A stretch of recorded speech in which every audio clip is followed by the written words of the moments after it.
नमस्कार बच्चों, आज हम लोग केमिकल काइनेटिक्स के फर्स्ट ऑर्डर के न्यूमेरिकल करने जा रहे हैं बच्चों, है ना। फर्स्ट ऑर्डर के केमिकल काइनेटिक्स के न्यूमेरिकल है। चलिए क्वेश्चन नंबर 1 से चालू करते हैं।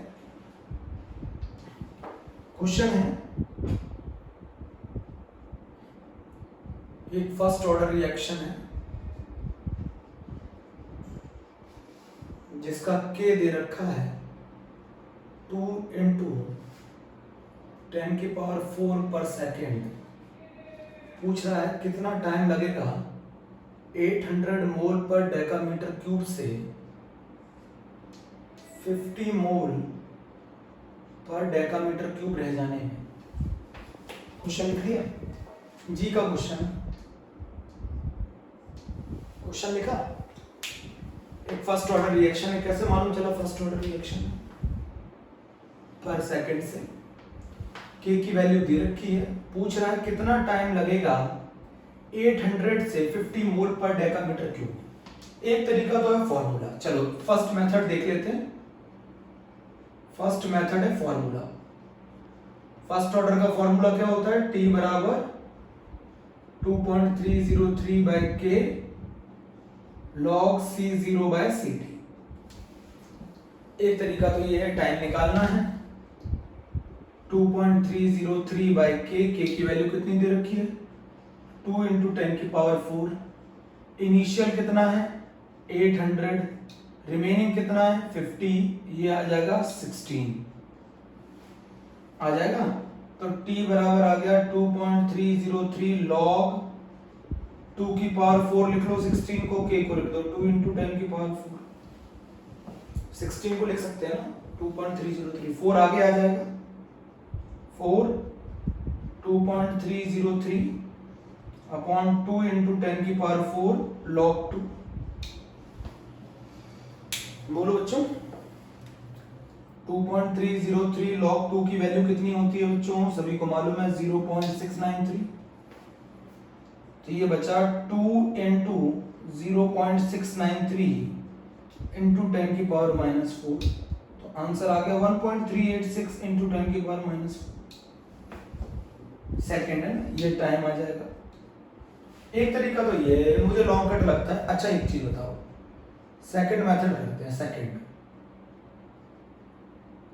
800 से 400 रह जाएगा पहले टी हाफ में। 400 से 200 रह जाएगा सेकंड टी हाफ में। 200 से 100 रह जाएगा थर्ड टी हाफ में। और 100 से 50 रह जाएगा फोर्थ टी हाफ में। तो बताओ 800 से 50 कितने टी हाफ में रह गया? तो जो टाइम लगेगा वो बराबर होगा 4 टाइम्स ऑफ। कैसे? पहले टी हाफ में 400, 400 का आधा 200, 200 का आधा 100, 100 का आधा 50। तो बताओ 800 से 50 रह जाने में कितना समय लगेगा? 4 टी हाफ।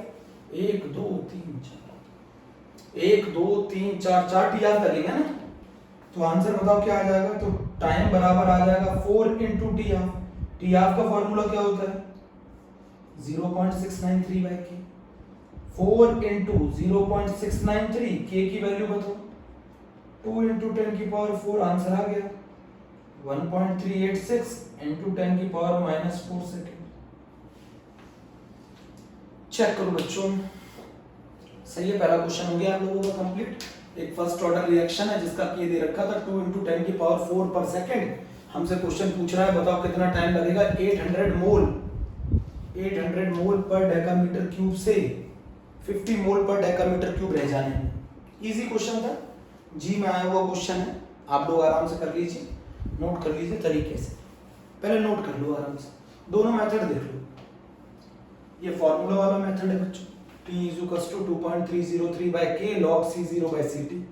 तो T = 2.303, K की वैल्यू दे रखी थी, log इनिशियल 800 दे रखा था और Ct जो दे रखा था रिमेनिंग वो 50 दे रखा था। पूछ रहा है कितना टाइम लगेगा 800 से 50 रह जाने में। कितना टाइम लगेगा 800 से 50 रह जाने में? बोलो बच्चों, कितना टाइम लगेगा 800 से 50 रह जाने में?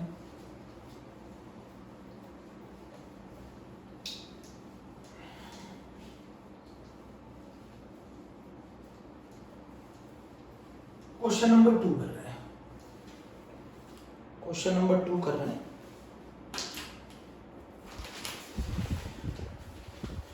क्वेश्चन नंबर 2, ये भी क्वेश्चन जी का है। एक रिएक्शन है ए चेंजेस इनटू बी, इसका के दे रखा है 0.6 इंटू 10⁻³ मोल पर लीटर पर सेकेंड। पूछ रहा है if concentration of A is 5 molar then concentration of B after 20 minute, then concentration of B after 20 minutes. If concentration of A is 5 molar, then concentration of B after 20 minutes. ये चीज किसको बता रही है? मोल पर लीटर पर second किसको बता रही है? कौन से ऑर्डर को? ये जीरो ऑर्डर रिएक्शन है। बोलो बच्चों, जीरो ऑर्डर रिएक्शन है। जीरो ऑर्डर में टाइम का क्या फॉर्मूला होता है? C0 minus CT upon K। C0 initial, remaining कितना होता है? C0 minus x upon C0 minus x upon K is equals to T।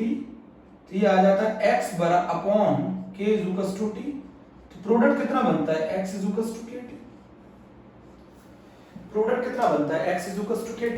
अच्छा करके बताता हूं, चलो x is equals to KT कैसे आया? ये रिएक्शन है A changes into B।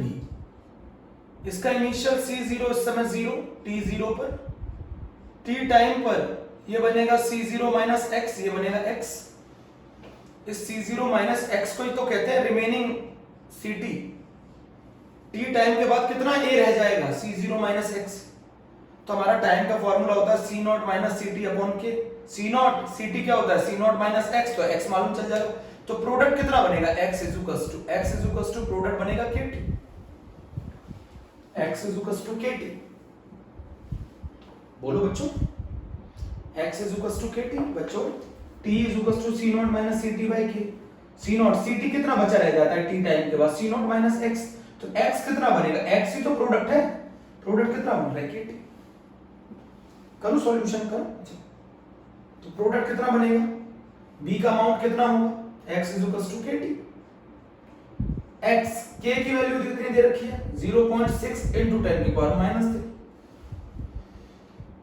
k की वैल्यू दे रखी है। टाइम कितना दे रखा है? 20 मिनट। 20 into 60 सेकंड में कन्वर्ट करना पड़ेगा क्योंकि ये यूनिट सेकंड में है। बताओ कितना आ जाएगा? ये 0 कैंसिल इसके साथ, ये आ जाएगा 0.72 molar I think. x is equals to 0.72 molar. Check करो, 0.72 मोलर मेरे हिसाब से सही है। तो प्रोडक्ट कितना बनता है? x बनता है और x की वैल्यू कितनी आती है? KT। चेक करो b कितना बनेगा? x is equals to KT। Easy question था, थोड़ा सा कंसेप्चुअल रहता है, आप आराम से कर सकते थे। स्कूल लेवल ऐसा क्वेश्चन नहीं पूछेगा ना। कितना कंसेंट्रेशन? a का कंसेंट्रेशन 5 मोलर है, तो बताओ then the concentration of b after 20 minute. तो b का कंसेंट्रेशन कैसे निकालते हैं? x से।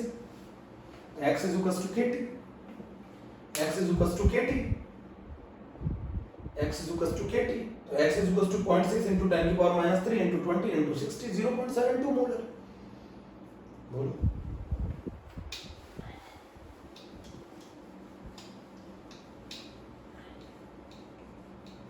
बोलो बच्चों,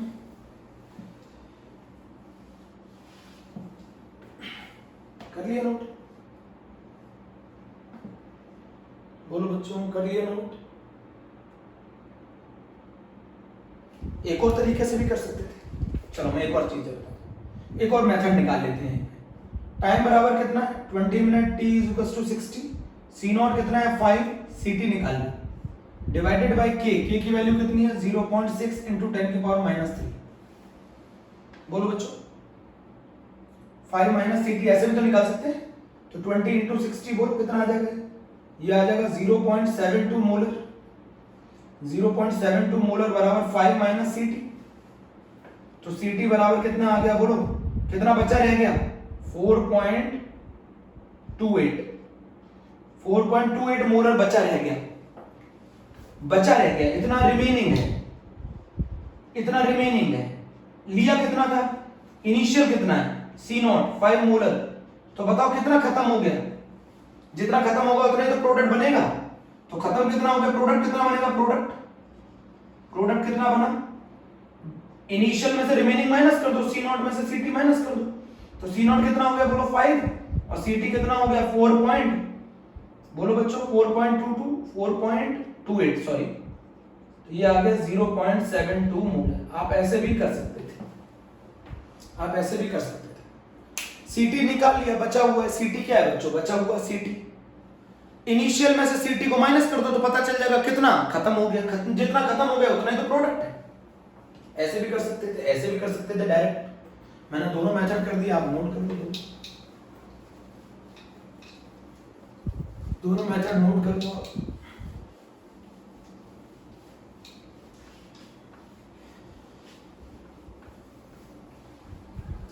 कितने क्वेश्चन खत्म हो गए बच्चों, कितने क्वेश्चन खत्म हो गए, 2। हम लोगों ने 2 क्वेश्चन खत्म कर दिए बच्चों। Question number 3 is a good question. In GA 2019, this question is 2A plus B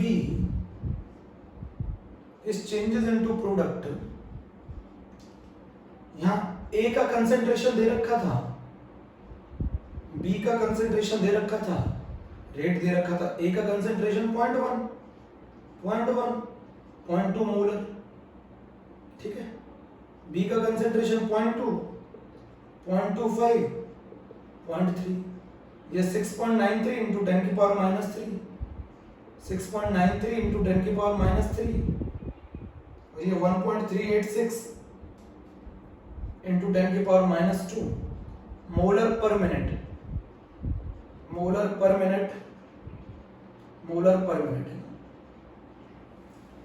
हमसे क्वेश्चन पूछ रहा है इस रिएक्शन का टी हाफ बताओ,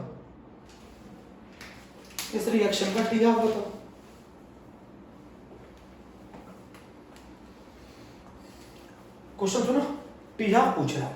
अच्छा एक चीज बताओ, अगर मैं बी का कंसेंट्रेशन चेंज करता हूं तो क्या रेट में कोई चेंज आ रहा है? बी का कंसेंट्रेशन चेंज करने पर रेट क्या आ रहा है? कांस्टेंट। तो with respect to B order is 0। Clear है? बी का कंसेंट्रेशन चेंज करने पे रेट में कोई चेंज नहीं आया। देखो ना, रेट में कोई चेंज नहीं। अगर मैं ए का कंसेंट्रेशन डबल करता हूं तो मेरा रेट डबल हो रहा है। इसको आप ऐसे भी लिख सकते हो, 13.86 इंटू 10 की पावर -3 मोलर पर मिनट। तो अगर आप ए का कंसेंट्रेशन डबल कर रहे हो, ए का कंसेंट्रेशन ट्वाइस कर रहे हो, तो रेट भी ट्वाइस हो रहा है। तो ऑर्डर क्या आ गया ए के रिस्पेक्ट में? ऑर्डर विद रिस्पेक्ट टू ए कितना आ गया? 1। ऑर्डर विद रिस्पेक्ट टू ए 1 आ गया ना। तो बताओ रेट के इसका रेट क्या होगा इस इक्वेशन में? के ए की पावर 1 और बी की पावर 0, यही होगा ना रेट। रेट बराबर होगा के ए की पावर 1 बी की पावर 0। ओवरऑल ऑर्डर 1 है। तो के निकाल सकते हो, किसी भी इक्वेशन में पुट कर दो। 6.93 इंटू 10 की पावर -3 के 0.1 की पावर 1। तो ये कितना आ गया? के बराबर आ गया 6.93 इंटू 10 की पावर -2 पर मिनट। के आ गया फर्स्ट ऑर्डर है। अब जरा गौर करो, मेरी बात एक गड़बड़ कर जाओगे जल्दबाजी में। ये बताओ ए के रिस्पेक्ट में ऑर्डर 1 है ना, और स्टिक्योमेट्रिक कोफिशिएंट क्या जुड़ा है? 2। तो बताओ टी हाफ का फॉर्मूला क्या होगा? आप ये वाला फॉर्मूला नहीं होगा 0.693 अपॉन के, गलत लगा दोगे। स्टिक्योमेट्रिक कोफिशिएंट कितना जुड़ा है जिसका रिस्पेक्ट में ऑर्डर 1 है? इस 2। जिसके रिस्पेक्ट में ऑर्डर 1 है उसका स्टिक्योमेट्रिक कोफिशिएंट कितना जुड़ा है? 2। जिसका टी हाफ का फॉर्मूला होगा 0.693 अपॉन 2 के। 0.693 अपॉन 2k। बोलो अगर इसके टर्म्स में रेट लिखोगे तो क्या लिखोगे जरा बताओ, इसके टर्म्स में रेट लिखोगे तो क्या लिखोगे जरा बताओ, ए के टर्म्स में रेट लिखोगे तो क्या लिखोगे बोलो, माइनस डीए बाई डी, बोलो 1/2 इज इक्वल्स टू k ए की पावर 1, b के रिस्पेक्ट में तो 0 है, बोलो तो हम इसको क्या लिख सकते हैं, बोलो minus dA is equals to 2k dt, dA बोलो इंटीग्रेट कर दो c0 से ct, इंटीग्रेट कर दो 0 से t, बोलो सही है ना। तो k के साथ क्या चीज आ जाएगी, बोलो k के साथ क्या आ जाएगा, जहां जहां k आएगा वहां 2 आ जाएगा। तो बताओ इसका टी हाफ का फॉर्मूला क्या होगा, टी हाफ का फॉर्मूला होगा 0.693 अपॉन 2k। तो 0.693 2k, k की वैल्यू कितनी निकाली, 6.93 इंटू 10 की पावर माइनस 2, ये बोलो 6.93 इंटू 10 की पावर माइनस 2, ये कितना आ गया बच्चों, ये आ गया 1/10, ये आ गया 5 मिनट। चेक करना आंसर, 5 मिनट आ गया। एक अच्छा क्वेश्चन था, करना चाहिए था, नोट कर लो बच्चों। मैंने क्या बोला, हम लोग जो ये फॉर्मूला पढ़ते हैं ना बच्चों, ये रफ कर दो ये वाली साइड, हम लोग जो ये फॉर्मूला पढ़ते हैं ना, कौन सा, हम लोग जो ये फॉर्मूला पढ़ते हैं ना, कौन सा बोला, टी हाफ बराबर 0.693 अपॉन k। ये कब होता है, जब a चेंजेस इनटू प्रोडक्ट और a के साथ स्टिक्योमेट्री 1। बट हमारा इस बार जो टी हाफ हमें निकालना था उसमें ऑर्डर 1 आ रहा है, बट a के साथ स्टिक्योमेट्री कितनी है 2। तो इसके लिए जो फॉर्मूला होगा वो होगा 0.693 अपॉन 2a। a के रिस्पेक्ट में ऑर्डर 1 है, उसके साथ स्टिक्योमेट्री 2। बच्चों नोट करो, ठीक है। एक अच्छा क्वेश्चन था, रफ कर दो, रफ कर दो।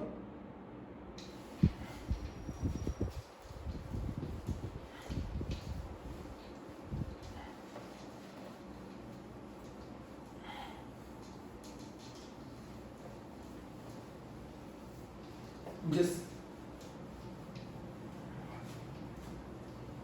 आईडी थोड़ा सा घुमा देता है बच्चों क्वेश्चन को, है ना। क्वेश्चन नंबर 4 बच्चों,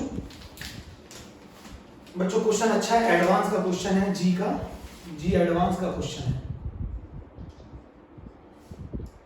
सी दे रखा था, टी दे रखा था, 1 0 0.75 0.05 0.40 0.12 0.1 0.18। कंसंट्रेशन और टाइम का एक टेबल दे रखा है, हमसे पूछ रहा है इसका ऑर्डर बताओ कंसंट्रेशन को देखकर। जब कभी भी ऐसा टेबुलर फॉर्म में क्वेश्चन आ जाए और आपको पता लगाना हो कि ये ऑर्डर कौन सा होगा, तो इसका बड़ा आसान तरीका होता है, डिफरेंट टाइम इंटरवल पर आप के निकालो। जिस ऑर्डर का जो भी फॉर्मूला लगाओगे आप, जैसे मान लो अगर 0 ऑर्डर का लगाओगे तो 0 ऑर्डर में टी निकालने का फॉर्मूला क्या होता है, C0 minus c T by के। तो के कैसे निकालोगे, दो डिफरेंट इंटरवल पे निकालो, दो डिफरेंट टाइम इंटरवल पे के निकालो। अगर ये के की वैल्यू सेम आती है तो जो असम्पशन आपने किया है वो सही है। मान लो अगर के की वैल्यू सेम नहीं आती तो ये नहीं लगेगा, फिर हम कौन सा ऑर्डर चेक करेंगे, फर्स्ट ऑर्डर में के कैसे निकाल के देखेंगे, 2.303 upon t log C0 by c t. नहीं समझे, मुझे मालूम नहीं है कौन सा ऑर्डर है, तो मैं क्या करूंगा, 0 ऑर्डर का फॉर्मूला लगाऊंगा के निकालने का, दो डिफरेंट टाइम इंटरवल पे निकालूंगा। अगर के की वैल्यू सेम आ जाती है दो डिफरेंट टाइम इंटरवल पे, तो जो मैंने अज्यूम किया है वही ऑर्डर है। मान लो अगर मैंने 0 ऑर्डर का फॉर्मूला लगाया और दो डिफरेंट टाइम इंटरवल पे के की वैल्यू सेम आ जाए, तो इसका मतलब मेरा 0 ऑर्डर है। और अगर नहीं आए तो फिर हम फर्स्ट चेक करेंगे। फिर फर्स्ट कैसे चेक करेंगे, k is equals to 2.303 t log C0 by ct। नहीं समझे, वो हमसे पूछ रहा है कंसंट्रेशन और टाइम दे रखा है, पता करो ये कौन सा ऑर्डर है। तो मैंने पहले किससे चेक करूंगा, स्टार्टिंग किससे करूंगा, 0 ऑर्डर से। दो डिफरेंट टाइम इंटरवल पे के की वैल्यू निकालूंगा। अगर डिफरेंट टाइम इंटरवल पे के की वैल्यू सेम आएगी बच्चों, अगर वो मान लो अगर ये फर्स्ट ऑर्डर होता तो दो डिफरेंट टाइम इंटरवल पे के की वैल्यू ऑलवेज सेम आएगी। अगर ये 0 ऑर्डर आ रहा है तो दो डिफरेंट टाइम इंटरवल पे के की वैल्यू सेम आएगी। तो जो फॉर्मूला आप लगाओगे जिस ऑर्डर का, उससे अगर आप के निकालोगे और के अगर दो डिफरेंट टाइम इंटरवल पे सेम आ रहा है तो इसका मतलब जो ऑर्डर आपने माना है वही होगा। चलो पहले किससे चेक करते हैं, पहले कौन सा ऑर्डर चेक करते हैं, 0 ऑर्डर चेक करते हैं। जीरो ऑर्डर में के कैसे निकाला जाता है? Initial minus c t remaining upon t. तो शुरुआत में इनिशियल कितना है 1, सी टी रिमेनिंग कितना है 0.75, अपॉन टाइम कितना है 0.05, इससे करेंगे 5 आएगा के, टाइम सेकंड में है, कंसंट्रेशन मोल में,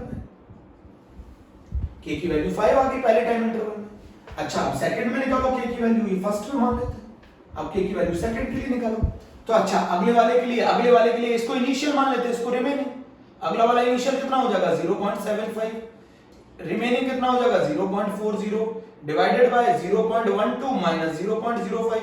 कितना टाइम डिफरेंस है दोनों के बीच में, तो भी k2 की वैल्यू 5 आ रही है।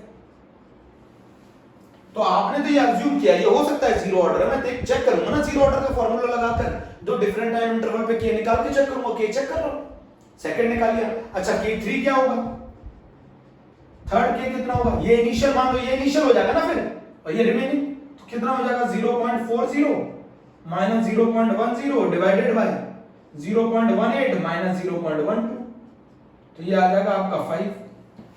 तो डिफरेंट टाइम इंटरवल पे k की वैल्यू सेम आ रही है, किस ऑर्डर के लिए, डिफरेंट टाइम इंटरवल पे k की वैल्यू सेम आ रही है, किस ऑर्डर के लिए, किस ऑर्डर के लिए, जीरो ऑर्डर के लिए, तो ये जीरो ऑर्डर होगा।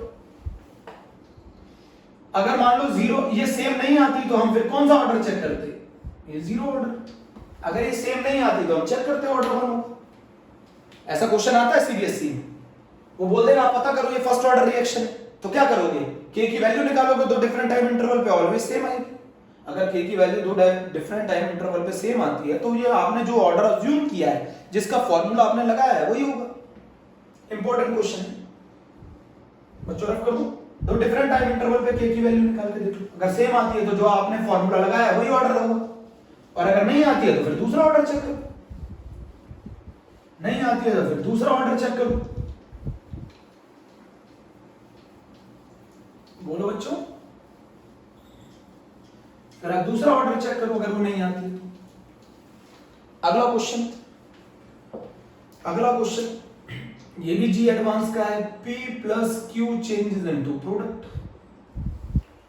P के लिए कह रहा है, P के लिए कि इसका T हाफ इंडिपेंडेंट होगा इनिशियल कंसेंट्रेशन, इसका T half is independent of initial concentration. P के लिए इसका T हाफ इंडिपेंडेंट है इनिशियल कंसेंट्रेशन। तो किस ऑर्डर का T हाफ इंडिपेंडेंट होता है इनिशियल कंसेंट्रेशन, फर्स्ट ऑर्डर का T हाफ इंडिपेंडेंट होता है इनिशियल कंसेंट्रेशन, फर्स्ट ऑर्डर का T हाफ इंडिपेंडेंट होता है इनिशियल कंसेंट्रेशन। तो पहली हिंट हो गई। तो with respect to P order is 1, with respect to P order is 1।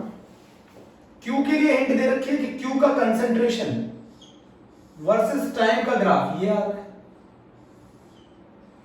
Q versus T का कंसेंट्रेशन का ग्राफ ये आ रहा है। अच्छा ये ग्राफ किसके लिए आता है जरा चेक करो, याद है कुछ नहीं याद, ये ग्राफ किसके लिए आता है याद है, किसी रिएक्टेंट का कंसेंट्रेशन Ct वर्सेस T के साथ अगर ऐसा आए और उसका स्लोप माइनस के आए तो वो ऑर्डर कौन सा होता है, जीरो। तो ये किस ऑर्डर का ग्राफ है, Q के रिस्पेक्ट में जीरो ऑर्डर, स्लोप माइनस के। तो P के लिए हिंट क्या दी ऑर्डर के लिए, कि बताया P का जो T हाफ आ रहा है वो इंडिपेंडेंट है इनिशियल कंसेंट्रेशन के, तो हम समझ गए कि किस ऑर्डर का इंडिपेंडेंट होता है, फर्स्ट ऑर्डर का। तो with respect to P is order is 1। अगर हम Q का देखें तो Q का जीरो ऑर्डर आ रहा है, जीरो ऑर्डर, Q का कंसेंट्रेशन वर्सेस टाइम का ग्राफ स्ट्रेट लाइन, तो कौन सा ऐसा ऑर्डर होता है जिसमें कंसेंट्रेशन टाइम के साथ लीनियरली घटता है बच्चों। अगर फर्स्ट ऑर्डर में कंसेंट्रेशन वर्सेस टाइम का ग्राफ देखें तो वो एक्सपोनेंशियली डिक्रीज होता है, फर्स्ट जीरो ऑर्डर में लीनियरली घटता है, तो ये जीरो ऑर्डर हो गया। तो विद रिस्पेक्ट टू Q ये zero order, with respect to Q ये जीरो ऑर्डर। तो बताओ इस इक्वेशन का रेट क्या होगा, इस इक्वेशन का रेट होगा रेट बराबर K P की पावर 1 और Q की पावर 0। बच्चों रेट बराबर होगा K P की पावर 1 और Q की पावर 0। नोट करो, P के लिए उसने हिंट दी ना, T हाफ इज इंडिपेंडेंट। बताओ फर्स्ट ऑर्डर का T हाफ क्या होता है, 0.693 अपॉन K। ये होता है ना, तो it is independent of initial concentration, it is independent of initial concentration.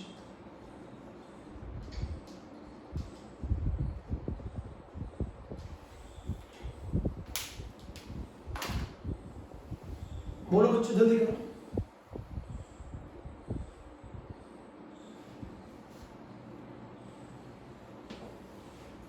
Rough करो, चेक करो। हिंट दे रखी थी, एक की टी आप दे रखा था और एक का ग्राफ दे रखा।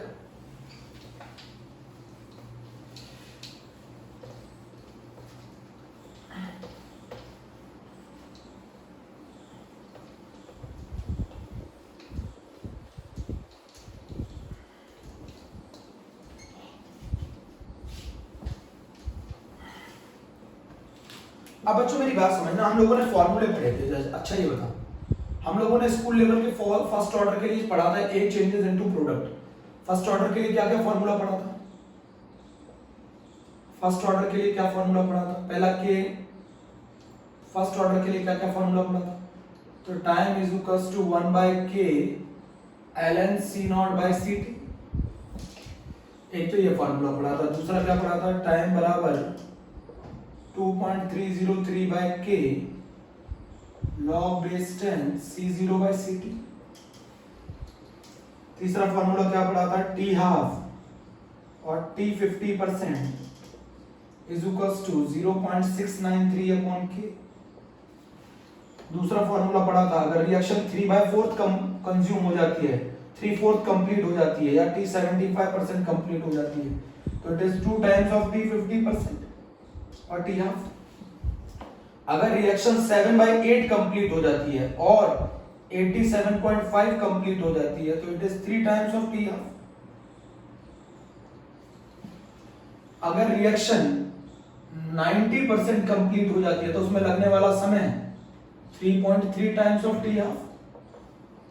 t 99.9% जो होता है वो होता है 10 times of t half.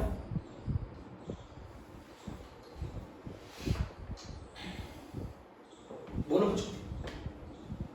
First order reaction के लिए वैलिड है सारी कहानी। एक और फॉर्मूला पढ़ा है फर्स्ट ऑर्डर के लिए। फर्स्ट ऑर्डर के लिए एक और फॉर्मूला पढ़ा है, Ct बराबर C0 e की power minus kt। Degree of dissociation क्या होता है फर्स्ट ऑर्डर के लिए? 1 माइनस e की power minus kt। First order में कंसंट्रेशन वर्सेस टाइम का अगर ग्राफ जो होता है वो होता है एक्सपोनेंशियली डिक्रीज। फर्स्ट ऑर्डर के लिए जो ग्राफ होता है ln ct वर्सेस t का, वो स्ट्रेट लाइन स्लोप बराबर माइनस की। चेक करो। फर्स्ट ऑर्डर के लिए जो ग्राफ होता है log ct वर्सेस t का, वो स्ट्रेट लाइन स्लोप बराबर माइनस k अपॉन 2.303। चेक करो।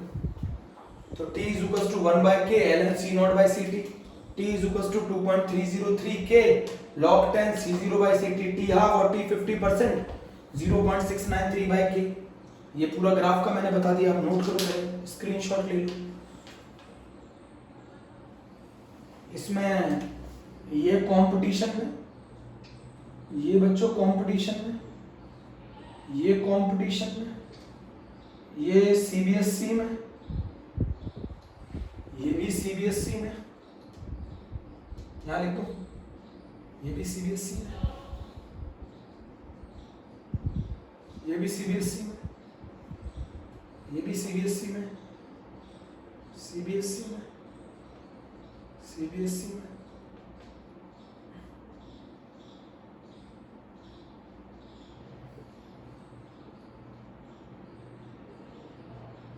ये सब सीबीएसई। नोट किया अच्छे से? आगे चलूंगा, अभी बताऊंगा इंपॉर्टेंट पोर्शन, ठीक है?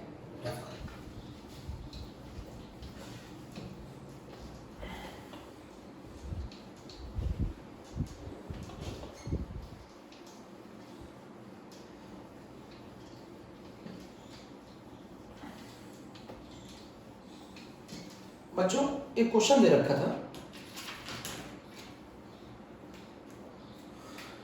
एक रिएक्शन है A changes into product, it is a first order reaction.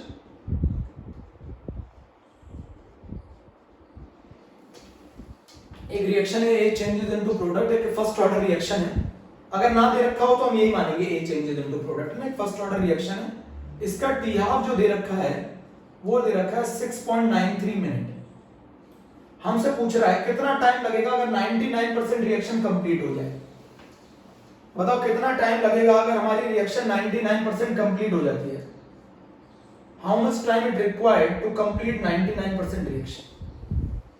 ये भी क्वेश्चन जी का है. हमसे पूछ रहा है फर्स्ट ऑर्डर रिएक्शन है जिसका टी ऑफ 6.93 मिनट है. हमसे पूछ रहा है कितना टाइम लगेगा उस रिएक्शन को 99% कंप्लीट होने में. How much time it required to complete 99%. कितना टाइम लगेगा रिएक्शन को 99% कंप्लीट होने में. चलो टी 99% निकालते हैं. टी 99% क्या होगा 2.303 by k log C0. अब कितना रह गया Ct कितना रह जाएगा 1%, 1% ऑफ इनिशियल. तो ये कितना हो जाएगा C0 by 100 है ना. तो Ct हो गया C0 by 100. पुट कर दो C0 से C0 कैंसिल. अगर आप C0 लेके नहीं करना चाहते तो इनिशियल को 100 मान लिया करो और Ct को रिमेनिंग 1 मान लियो 1%, तो भी यही आएगा. ये थोड़ा सही लगता है. आप ऐसे भी तो कर सकते हो, इनिशियल मान लो 100 तो Ct कितना हो जाएगा 1. ऐसे भी कर सकते हो तो भी कोई दिक्कत नहीं है, ऐसे भी कर सकते हो. तो T 99% कितना आ गया 2.303 by k और ये आ गया log 100. log 100 मतलब log 10 की पावर 2. तो ये आ गया 2.303 into 2 upon k log 10. log 10 की वैल्यू 1 हटाओ तो ये आ गया 4.606 by k. तो T 99% कितना आ गया मेरे प्यारे बच्चों.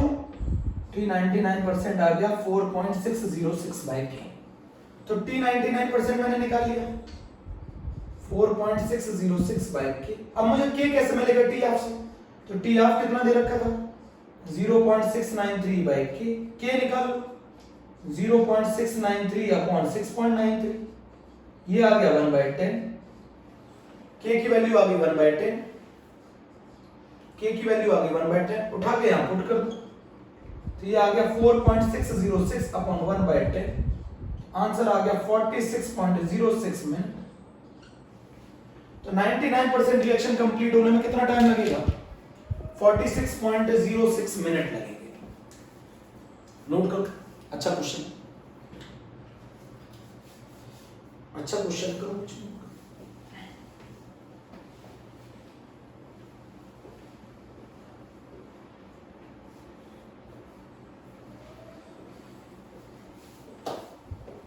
नोट कर लिया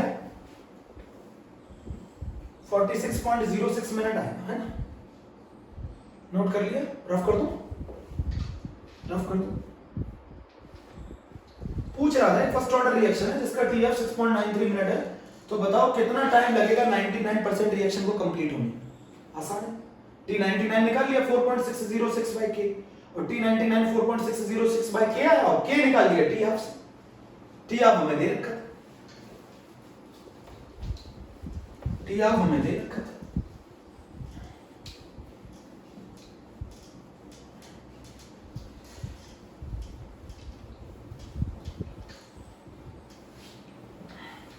एक सीबीएसई का क्वेश्चन करा था. सीबीएसई का क्वेश्चन देख लो बोर्ड में 2017 क्या रखा है 20% रिएक्शन जो होती है वो कंप्लीट होती है 5 मिनट में. इसका मतलब समझ गया ना. T20 का मतलब 20% रिएक्शन कंप्लीट इन 5 मिनट है ना. हमसे पूछ रहा है 60% रिएक्शन कितने टाइम में कंप्लीट हो गई अगर ये किस ऑर्डर को फॉलो कर रहे हैं फर्स्ट ऑर्डर. अगर ये फर्स्ट ऑर्डर को फॉलो कर रहे हैं तो कितने मिनट में होगी. 20% रिएक्शन 5 मिनट में कंप्लीट होती है तो 60% रिएक्शन कितने टाइम में कंप्लीट होगी. तो 20% मतलब रिमेनिंग कितना है. मैंने आपको बोला था T इज टू T20. बोलो बताओ 2.303 by k log इनिशियल अगर मैं 100 मानूं तो रिमेनिंग कितना होगा 80। ऐसे भी तो कर सकते हैं, इनिशियल मैंने 100 माना, 20 कंप्लीट हो गई तो बचा 80। अब मैं पूरा नहीं कर रहा पुट करके first equation, t 20% 2.303 by k log 100 upon 80, t 60%, t 60%, 60% reaction complete हो गई तो कितनी बची? अगर मैं इनिशियल 100 मानूंगा, 60 कंप्लीट हो गई तो बची 40। इक्वेशन नंबर 2, दोनों को डिवाइड कर दो, 2.303 कैंसिल, t 20 दे रखा है 5, t 60 निकालना है, ये कितना हो जाएगा log 10, log ये बचेगा log 10 by 8 upon log 10 by 4। log 10 by 8 को कैसे सॉल्व करेंगे? log 10 माइनस log 8, और log 10 by 4 को कैसे सॉल्व करेंगे? log 10 minus log 4। log 10 की वैल्यू कितनी है बच्चों? 1, log 8 की वैल्यू 0.9, log 10 की वैल्यू 1, log 4 की वैल्यू 0.6।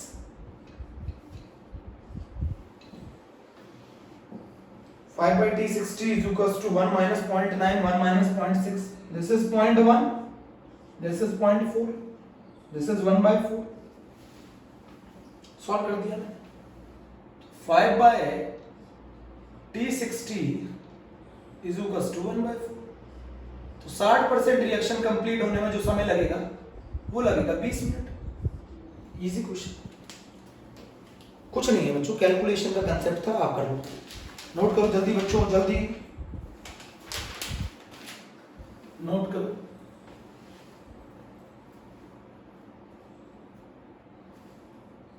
कर लिया note?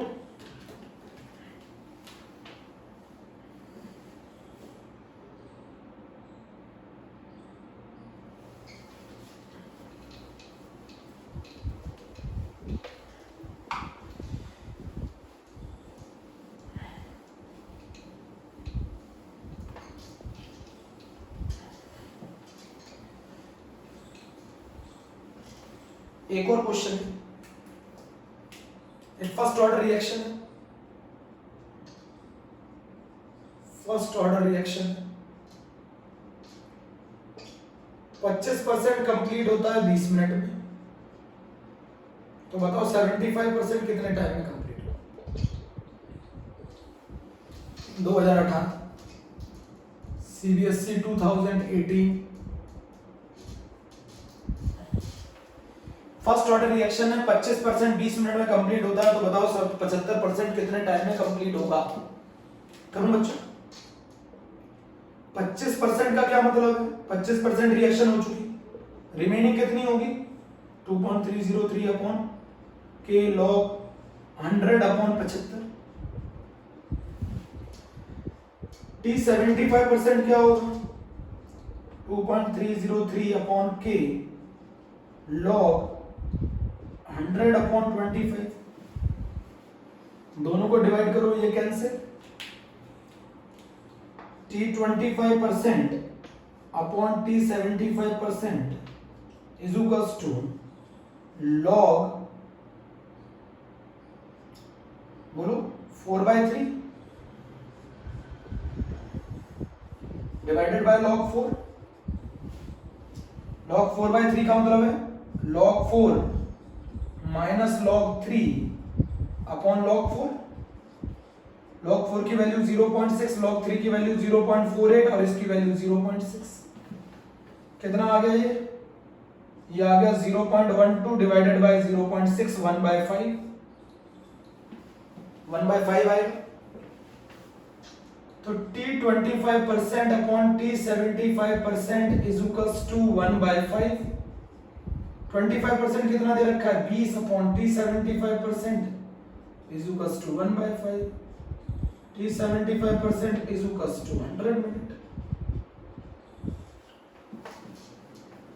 Easy question, first order reaction, first order reaction, easy question. Note करो, 25% दे रखा था 20 मिनट। आप एक तरीका और कर सकते हो, 25% टाइम से k निकाल लो, k उठा के इसमें पुट कर दो, ऐसे भी कर सकते हो। बट मैं कैलकुलेशन बचाने की कोशिश करता हूं, ये कैंसिल हो जाता है ना, क्योंकि 2.303 से मल्टीप्लाई करोगे तो वो लॉन्ग चला जाएगा, इसीलिए मैं ऐसे कर लेता हूं। ठीक है, नोट किया?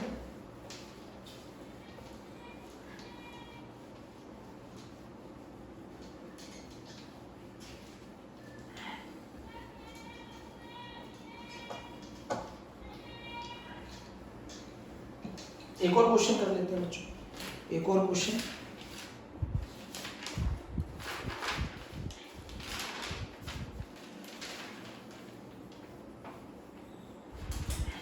बच्चों ये AIEEE में आया था 2005 में, सही क्वेश्चन है, medium. T1/4 can be taken as the time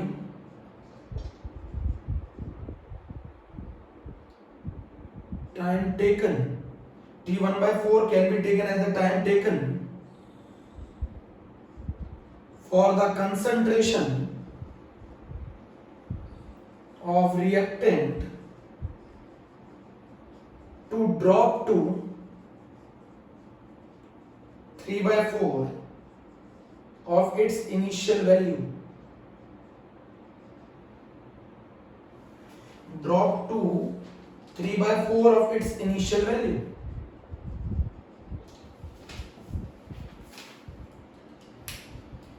T1/4 taken as the time taken for the concentration of reactant to drop to 3/4 of its initial value. कह रहा है अगर कंसेंट्रेशन शुरुआत में C0 रहा है तो वो ड्रॉप होकर कितना रह जाता है 3C0/4, ये पूछ रहा है। ऐसा करके कितना टाइम लगेगा, इस टाइम को वो कह रहा है T1/4, मतलब रिएक्शन 1/4 कंप्लीट हुई है। कह रहा है T1/4 can be taken as the time taken for the concentration of reactant to drop to, मतलब कितना रह गया, ड्रॉप टू इतना रह गया, 3/4 रह गया, तो कितना परसेंट कंप्लीट हो गया, 1/4 कंप्लीट हो गया। लैंग्वेज कंफ्यूज ये गड़बड़ मत कर देना कि 3/4 कंप्लीट हो गया। T 3/4 नहीं पूछ रहा है, T1/4 पूछ रहा है। इसका मतलब है कि 1/4 कंप्लीट हुई है रिएक्शन, 3/4 रह गई।